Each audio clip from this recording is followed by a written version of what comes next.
এই ওয়াকিয়া হলো আমাদের প্রিয় নবীজির জন্মের সময়। যখন হুজুর সাল্লাল্লাহু আলাইহি ওয়াসাল্লাম জন্ম নিলেন তখন পুরো কাবা শরীফ নূরে চমকাচ্ছিল।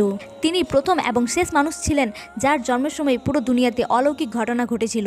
ইতিহাস সাক্ষী এত বড় জনগোষ্ঠী আর কখনোই একত্রিত হয়েছিল না যতটা হয়েছিল হজরত মুহাম্মদ সাল্লাল্লাহু আলাইহি ওয়াসাল্লামের জন্মের সময়।